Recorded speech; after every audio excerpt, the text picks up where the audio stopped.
Universal, educación y discapacidad.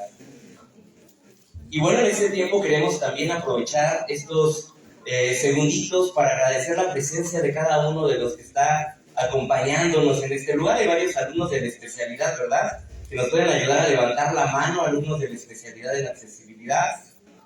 Hay uno, hay dos, 3 y 4, 5, bueno, hay docentes también de la especialidad, hay alumnos también de las diferentes carreras que oferta esta facultad, que es arquitectura, APO, diseño gráfico, diseño industrial. Y bueno, esta es la jornada de accesibilidad 2026A y es una dinámica que ya se hace constantemente cada semestre desde la especialidad.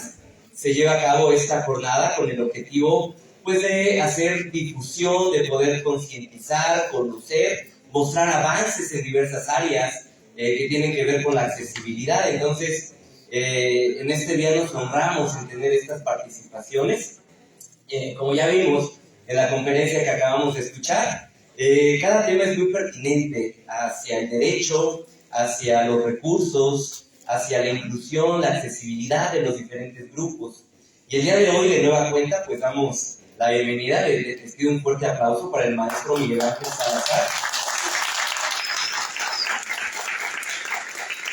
Maestro, me permito leer una semblanza. El maestro Miguel Ángel es licenciado en diseño digital y animación con maestría en diseño multimedia. Asimismo, el maestro Miguel Ángel fue galardonado con la medalla al mérito académico al obtener el promedio más alto de la generación en licenciatura y actualmente ejerce como docente de dibujo a niños y adolescentes con neurodivergencia. Maestro, muchas gracias por este tiempo. Cedo la palabra.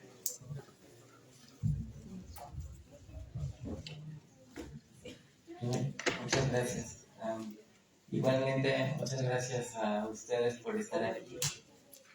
Es un placer, así que estar en este espacio. Y como lo dijo el profesor, mi nombre es Miguel Ángel Salazar. Soy licenciado en diseño digital y animación y ya ahora cuento con la maestría en diseño multimedia. Y actualmente trabajo como artista independiente y como docente de arte para niñas, niños y jóvenes con distintos tipos de neurodivergencia.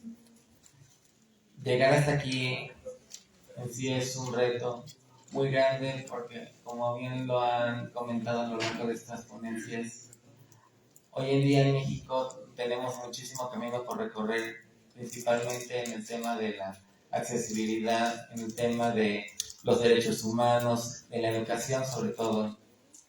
Por ejemplo, en mi caso, les cuento rápidamente, yo aparte de mi discapacidad visual, no tengo ceguera, yo no tengo ceguera, tengo baja visión. Mi visión como tal es de túnel, es decir, solo puedo ver en la parte central de mis ojos, pero lo que son de manera horizontal o de arriba hacia abajo no puedo, ya no tengo vista periférica. Y recién adquirí esta discapacidad hace 2 años. Pero también tengo síndrome de Asperger y una enfermedad mitocondrial. Esto significa que mi cuerpo no genera la suficiente energía para moverme y la tengo ya desde muy pequeño, casi desde los 8, aún sin diagnóstico. Y a raíz de eso, y durante el trayecto de mi vida como persona, como estudiante, me he dado cuenta de que existen distintas barreras que todavía no hemos podido transformar.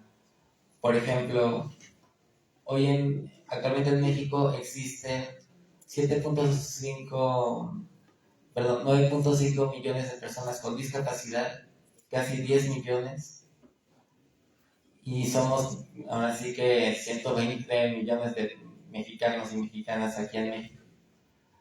Y aunque muchos digan, es una cifra pequeña, no es cierto, somos muchas personas y aunque ya hayamos avanzado en algunos puntos, nos falta por superar. Por ejemplo, muchas empresas siguen poniendo ese tipo de restricciones diciendo, no pueden acceder a trabajar las personas con discapacidad porque no contamos con este tipo de herramientas como rampas, no contamos con caminos podotáctiles, no conocemos el braille o no sabemos la lengua de señas mexicana. O peor aún, dicen que te rechazan porque a visión de la empresa o de los propios patronatos, una persona con discapacidad es una carga. Y eso es algo que sí o sí debería pues ya erradicarse, ¿no? Otro punto, en la educación, solamente 2 de cada 10 personas con discapacidad llegan a la universidad. Casi todas las personas con discapacidad pues se quedan a nivel secundaria, sobre todo en las zonas de escasos recursos, o como máximo terminan la preparatoria. Pero ya lo que es llegar a la universidad, solo 2 de cada 10 entran y egresan. Y ni se diga de un posgrado, porque ahí se estima que del 0.5 a 1% de 10 logran llegar a un posgrado. Y de doctorado no, no hay cifras oficiales aún.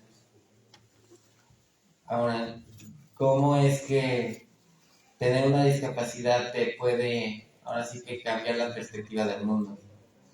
Por un lado, te das cuenta que la gente, tu entorno, pues te empieza a tratar de una forma diferente. Y que incluso aunque te traten de ayudar, puede ser que el ambiente o el espacio donde te desarrolles no te da esa comodidad, no te da ese acceso o esa confianza para poderte desarrollar plenamente. Por ejemplo, en la calle no hay lo que es el semáforos con parlantes, como puede ocurrir, por ejemplo, en España o Alemania, donde hay una bocina y te dice, ahorita está la señal de alto, no puede pasar. Luego cuando cambia el semáforo peatonal, ya te indica, el tránsito está libre. Aquí en México eso no ocurre.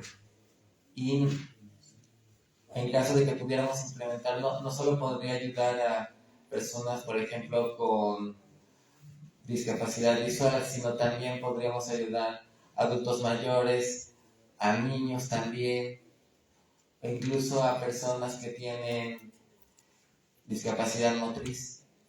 Y por supuesto, a los conductores de distintos vehículos. Otro problema que igual existe sería en el tema jurídico, porque tristemente aún se piensa que una persona con discapacidad no puede ejercer ahora sí que su derecho a la justicia. Por ejemplo, cuando vas al DIF y pides algún tipo de apoyo, ya sea porque estás enfrentando una demanda o quieres pedir así que apoyo para un tema tributario con el SAT o para legalizar tu patrimonio, la mayoría de los servidores públicos te piden una persona de apoyo que sea tu representante. Es decir, que no te puedes representar por tu cuenta, porque ante los ojos de la ley, una persona con discapacidad siempre requerirá un apoyo. Y pues eso, aunque puedas tener una buena intención, te quita autonomía, te quita independencia y no existe ahora sí que un equilibrio. A lo mejor sí necesitamos cierto grado de ayuda, pero tampoco llegar a ese extremo de asistencialismo. Y en la educación, el problema principal es más que nada la discriminación. De hecho, el 70% de las personas con discapacidad en México han sufrido discriminación, cosa que se ha reportado más frecuentemente en las personas con discapacidad motriz, luego las personas con discapacidad visual, la auditiva y por último la psicosocial. Ahora, ¿cómo podríamos empezar a cambiar esto? Principalmente sería hablar sobre estos temas, escuchar los testimonios de personas que viven realmente con la discapacidad y empezar a acercarnos mutuamente, tanto el grupo empresarial, el gobierno, la población civil, las asociaciones civiles y las universidades. ¿Por qué? Porque por un lado, conforme más vayamos dándonos a conocer en las universidades, podremos empezar a concientizar sobre distintas iniciativas, distintas medidas o proyectos que podríamos implementar en el futuro. Y también ir borrando ese estigma de que una persona con discapacidad no puede estudiar. En el ámbito empresarial, si poco a poco vamos comunicando y demostrando con hechos, con resultados de que el sector de las personas con discapacidad puede ser ahora sí que un potencial muy relevante para fortalecer el poder de una empresa o de un negocio, e igualmente que haciendo valer y sobre todo enseñándole a los patrones de que todas las personas sin distinción tenemos el derecho a un trabajo digno, poco a poco eso podría mejorar el ambiente laboral. Ya por ejemplo se está haciendo la reforma de las 8 horas, pero toda esa reforma no ha contemplado al 100% a las personas con discapacidad. Por ejemplo, en el tema de la seguridad social o en los días de ausencia que puede tomar libres en caso de algún incidente. Y ahora, en el caso del gobierno, sí o sí tenemos que empezar a hacer ruido, ya sea en Cámara de Diputados, en conferencias, en las ponencias que hacen ahora sí que las autoridades municipales o en las alcaldías. Mientras más vayamos visibilizando los problemas que enfrentamos, las barreras que existen, o inclusive presentar nuevas iniciativas, vamos a ir abriendo nuevos caminos. Por ejemplo, hace como unos 2 o 3 años había una diputada, Norma, ella tenía discapacidad motriz y poco a poco, desde tocar puertas, hacer ponencias, llegó a convertirse en diputada a nivel federal en San Lázaro. Y ella fue una de las principales ponentes y representantes del movimiento de las personas con discapacidad, sobre todo en el tema de modificar la ley federal para las personas con discapacidad, garantizando más que nada que cualquier persona, independientemente de su condición de salud, tiene el derecho a gozar de un buen salario y de ser respetado en un ambiente laboral. La diputada pues ya falleció, que en paz descanse, pero ella fue más que nada un ejemplo de que sí podemos empezar a cambiar las cosas, no solamente como sociedad, sino también como autoridad.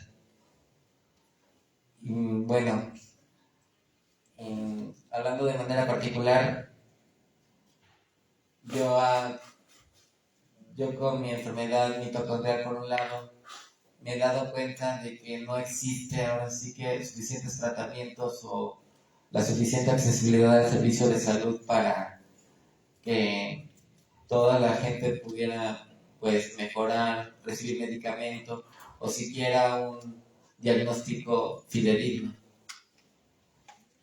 Más que nada, por un lado es la falta de recursos económicos, no hay suficiente inversión, y por el otro lado no hay mucha gente que se dedique a la investigación sobre ciertos temas específicos.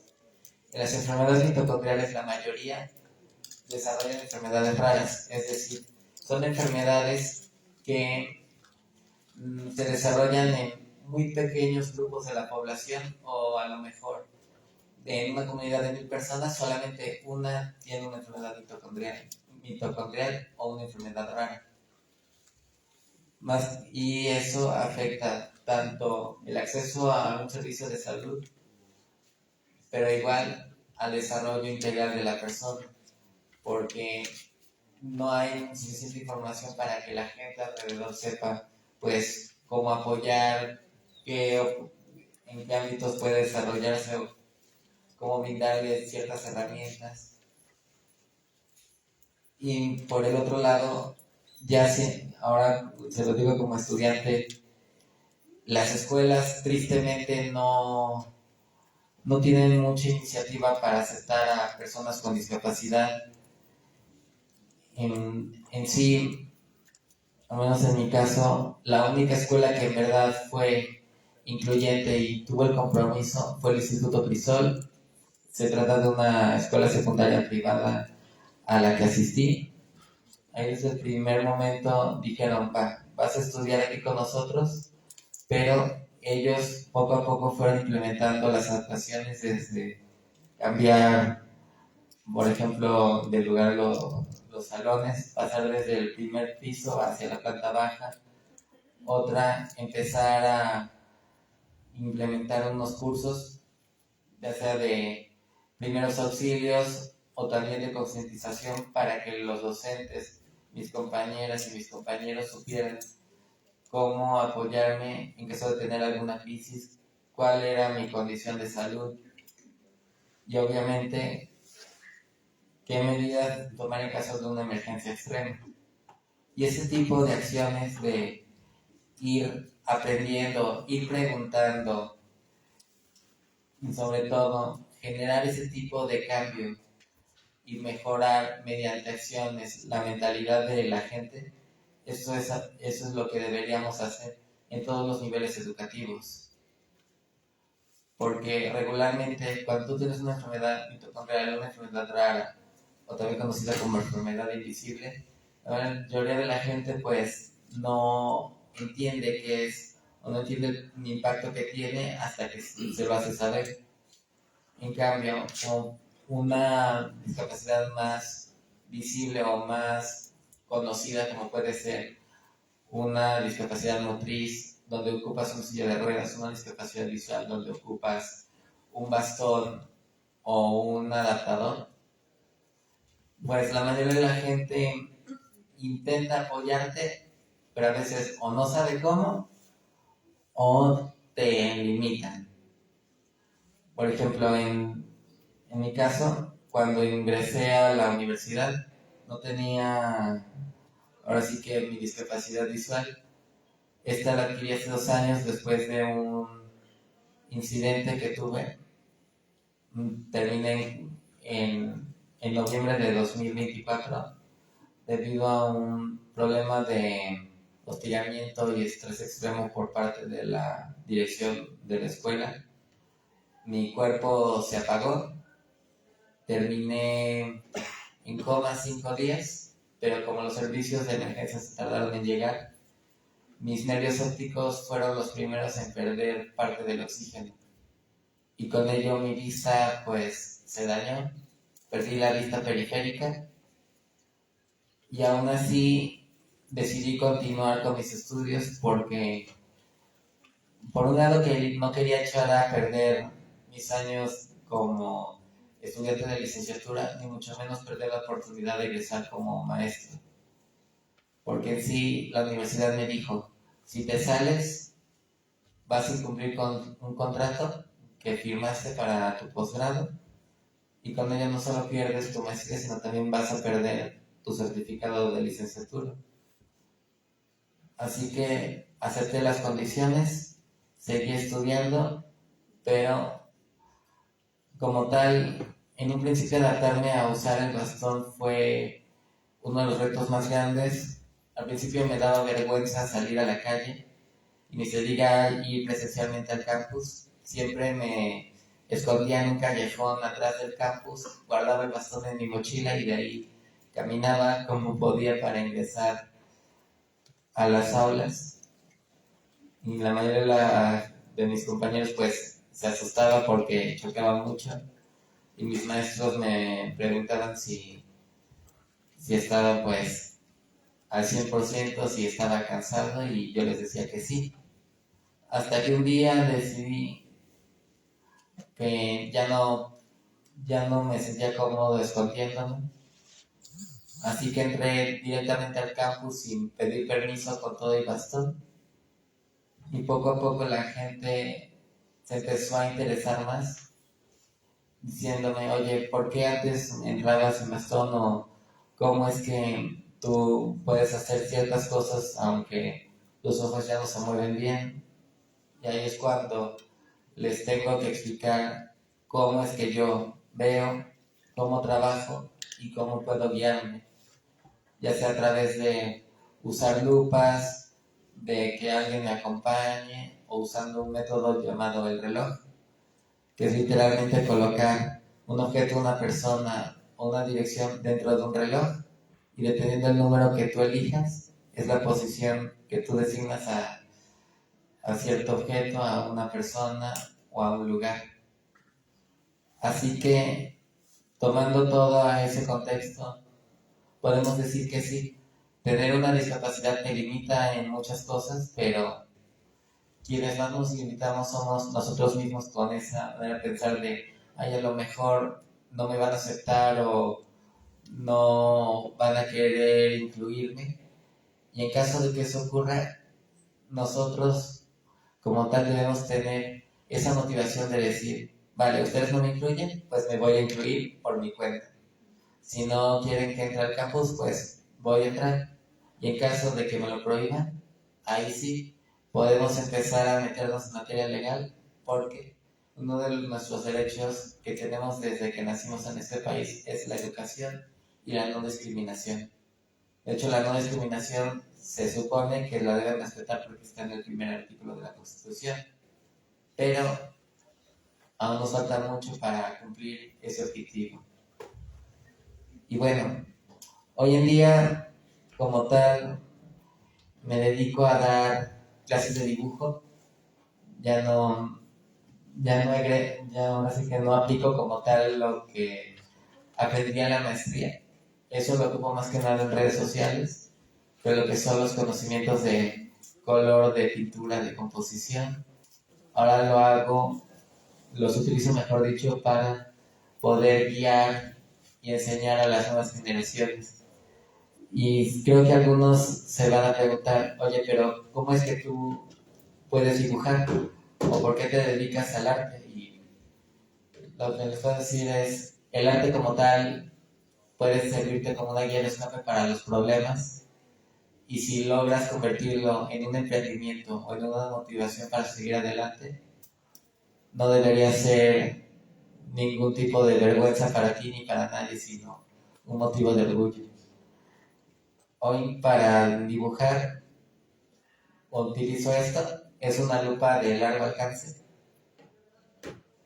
y también ocupo lo que sería el celular con un parlante y un dictador por voz, más que nada para poder describir las imágenes o poder visualizar hasta cierto punto los detalles de las composiciones.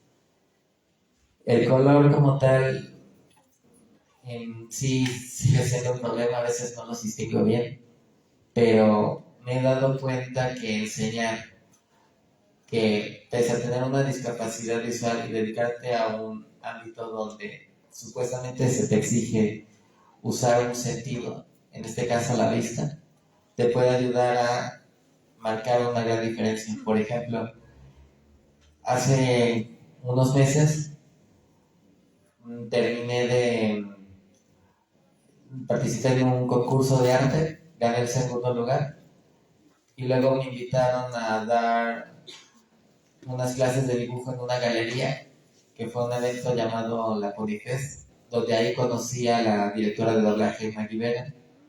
Ella, por ejemplo, fue la actriz que dio voz a la película animada de Mulan y a la princesa Jasmine, y que también participó en distintos openings de anime y de series.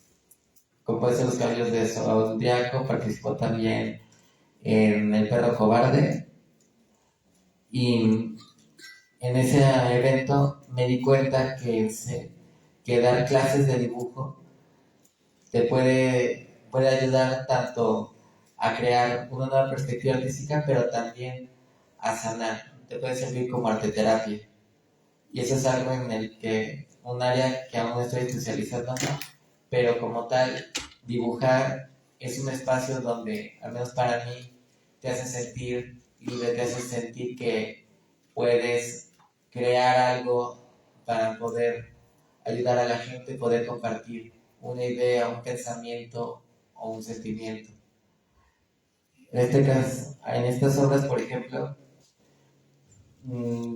aquí tengo dos personajes de una serie animada que, que me inspiró para dedicarme al dibujo. E igual, aquí tengo un dibujo de un águila realista que hice por motivos de las fiestas patrias. Y ya las he expuesto en algunos lugares, en algunas galerías pequeñas. Y con ello, poco a poco, hemos conseguido a más alumnos que se están sumando a las clases de dibujo que implementamos. Y ahora inclusive ya algunos adultos se están involucrando. Y pues sí, para terminar, los quiero invitar a que sí, se dediquen a estudiar, se dediquen a investigar sus áreas de interés, pero también busquen un equilibrio en algo que les apasione. Porque si ustedes se agobian en un área o en otra, tarde o temprano eso puede sacar factura. Y lo más importante, al menos que es lo que aprendí aquí, es tener plenitud y ser felices. Y no me queda nada más que agradecerles y pedirles por favor que sigan aprendiendo y que sigan motivando a los demás. Y sobre todo gracias al equipo docente por el espacio, a todos ustedes por escuchar y de todo corazón a mi mamá y a mi papá que están aquí. Les pido por favor que les den un fuerte aplauso porque ellos me motivaron a estar aquí y a decir esta palabra. Muchas gracias. Y también gracias a Fundación Padillari por darme la oportunidad de emprender en este taller de arte. Muchas gracias.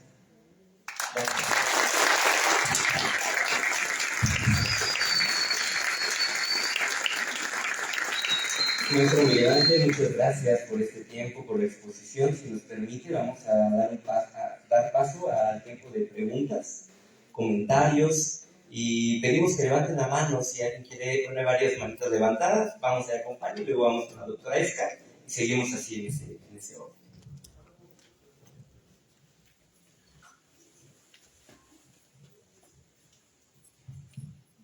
Hola, buenos días. Primero, quiero felicitarte por tu ponencia, por seguir adelante, aunque pues sabemos que has enfrentado muchísimos obstáculos, muchísimas barreras durante tu formación académica. Yo solamente quiero hacerte 3 preguntas, también a los papás que están aquí presentes. La principal es, ¿qué ajustes son los que consideras que se necesitan para poder acceder a una educación? Que esta educación, en tu caso, pues fuera de calidad, no fuera nada más tenerte ahí dentro de las aulas y pasarte.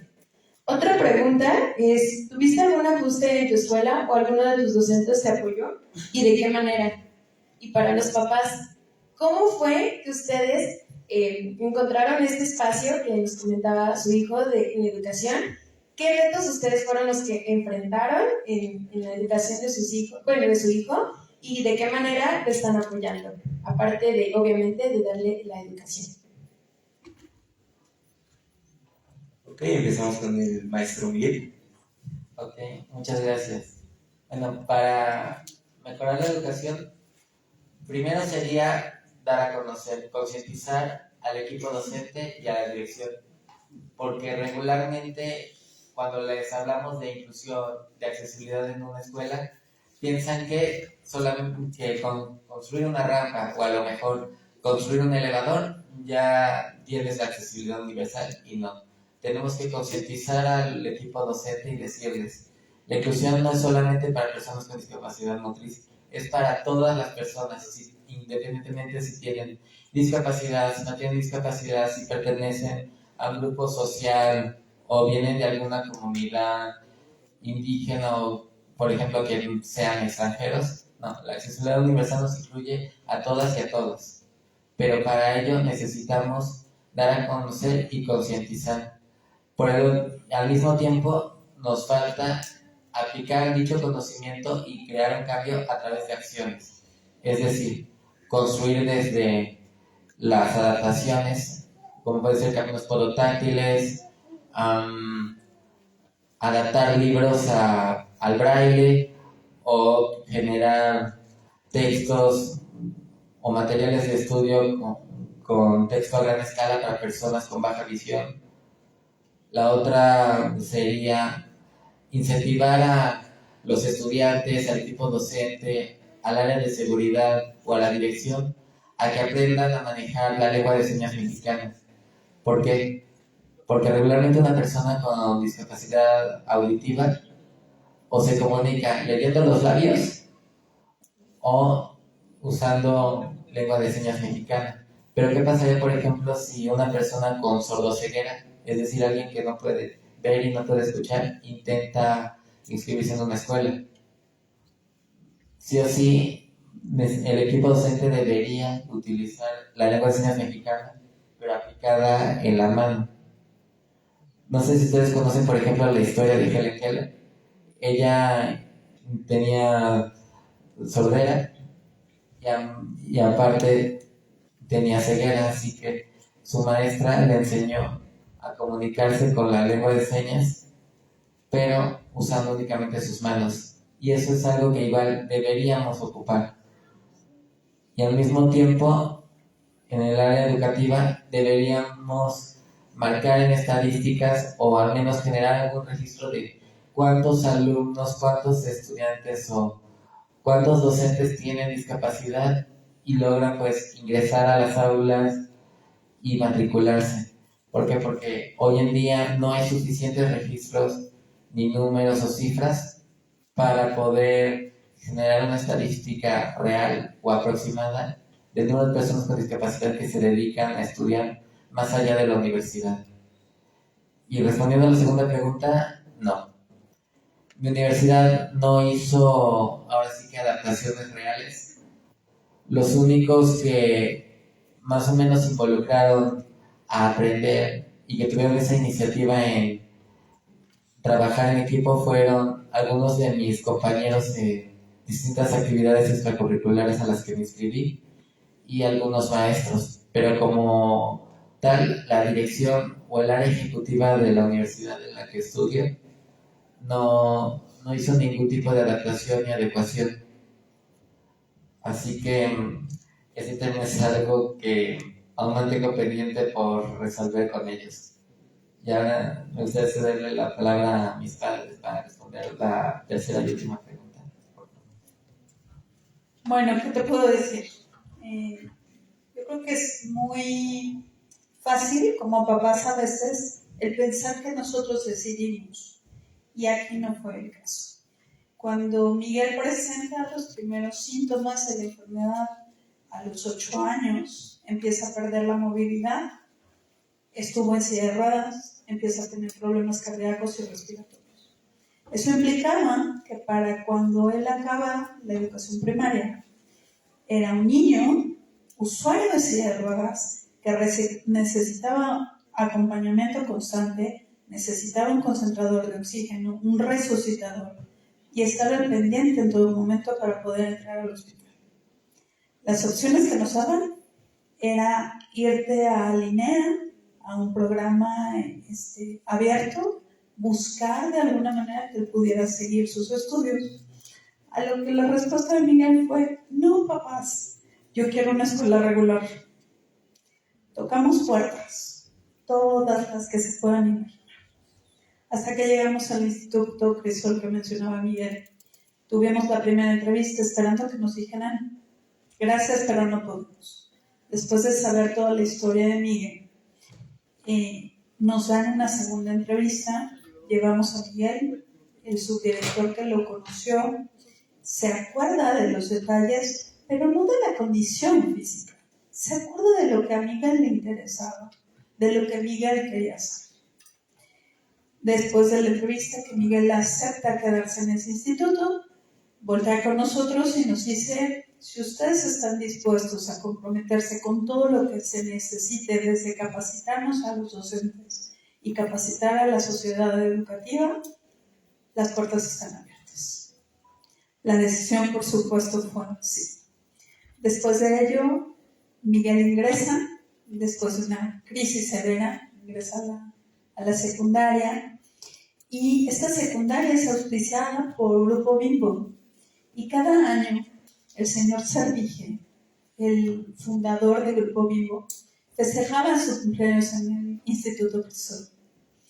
Y ahí, en ese primer cumpleaños que Miguel ya estaba en Crisol, a mí me gustaría que Miguel, en sus palabras, compartiera qué le dejó de enseñanza don Lorenzo Servige y su hija, la señora Marinela. Bueno, en esa ocasión, tras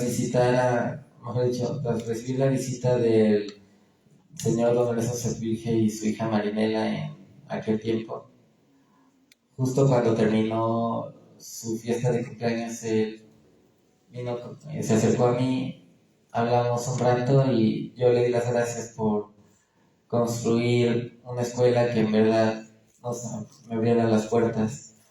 Pero él, con una sonrisa, me dijo: no, nosotros te agradecemos a ti por ser un ejemplo y por demostrarnos que todo es posible. Y esa humildad, esa sencillez que él demostró es algo que siempre voy a admirar, que siempre voy a agradecer, porque nos demuestra que en verdad el cambio es posible, siempre y cuando trabajemos de la mano. Y no nada más fue eso. Durante su estancia, Miguel también perdió el cabello. ¿Qué sucedió? Compañeros de la escuela, docentes, académicos, personal administrativo, se cortó el cabello chiquitito. Hubo quien se rapó la cabeza en apoyo a Miguel. Cada vez que entraba al hospital, cada vez que había una crisis, ellos oraban, ellos estaban con él. Y nos demostraron que no se necesitan rampas, como bien lo comentaba, se necesita voluntad. Y la voluntad no necesita un recurso económico, necesita ser congruente. Como quieres que te traten como persona, es lo que tú estás construyendo. Entonces, pues Miguel ha sido un ejemplo, nos ha enseñado como padres a acompañarlo y aprender cada día. Y pues verlo hoy en otra más de sus ponencias y ahora en una universidad, pues realmente, pues ¿qué más podemos pedir? Muchas gracias.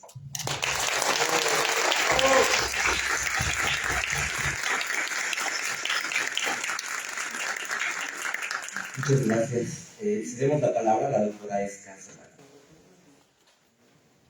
Gracias. Bueno, pues continuando justamente con la idea que ha dejado la maestra Karina sobre la mesa, ¿no? La importancia de reconocer que los verdaderos obstáculos no son necesariamente físicos, sino tienen que ver con esto que nosotros hemos denominado dimensión actitudinal de la accesibilidad. Y la manera que podemos combatir estas condiciones culturales que están originadas en creencias, en estereotipos, en una serie de condiciones que la cultura nos va contaminando, ¿no? Con estas ideas discriminatorias, entre las que podemos citar el capacitismo, el racismo, el clasismo, el edadismo y un largo etcétera, son realmente con lo que tenemos que trabajar. Y lo más interesante de eso es que, como lo acaba de decir la maestra Karina, no se trata de presupuestos, se trata de nuevas miradas, se trata de reconfigurar la educación y que los contenidos en la educación provoquen este cambio cultural.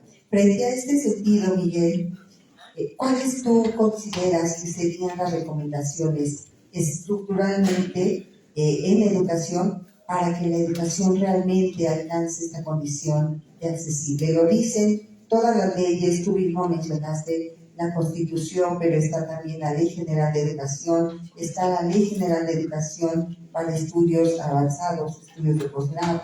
¿Qué es lo que tú pensarías que tendría que suceder? Si no está necesariamente inmerso en las rampas, ¿qué tendríamos que hacer para que realmente incorporemos a todas las personas y dignifiquemos la diversidad?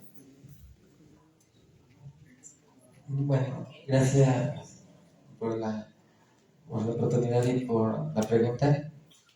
Digo, estructuralmente, como tal, nos falta, por un lado, informarnos, más que nada en el ámbito legal, de qué leyes sustentan lo que es la accesibilidad, la inclusión y el derecho a la educación. Porque regularmente uno desde la dirección puede decir, a lo mejor ya teniendo rampa, teniendo esta señalética, ya cumplimos el protocolo.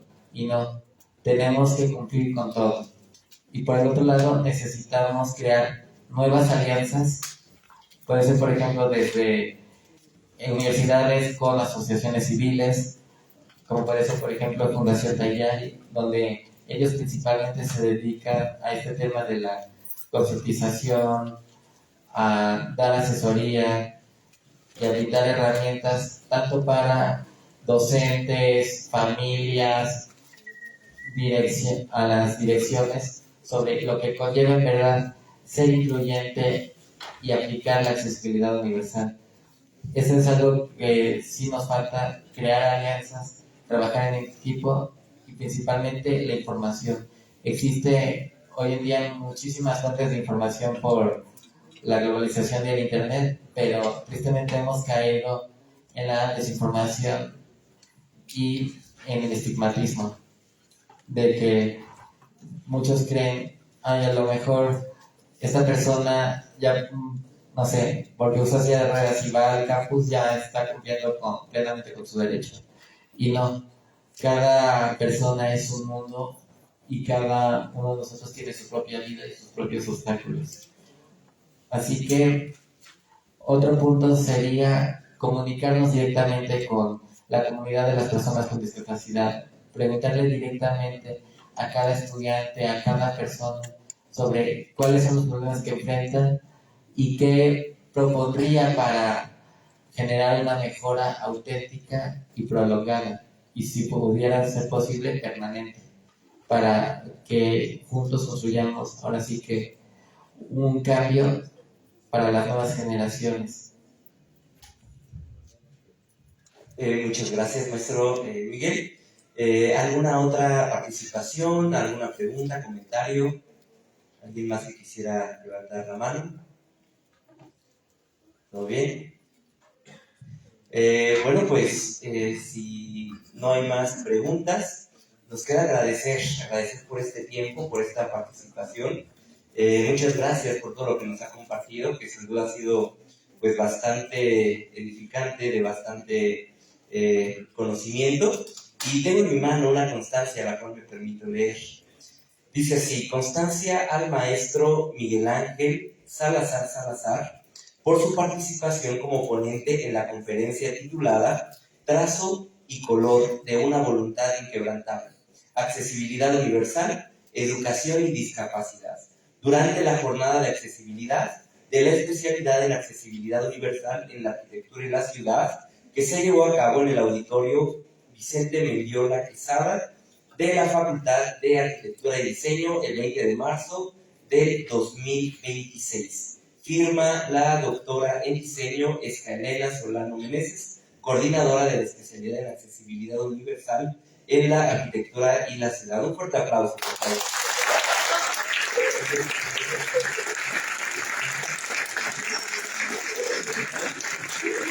Asimismo, nos permitimos de parte de la especialidad hacer entrega de un presente, el cual le entrego aquí.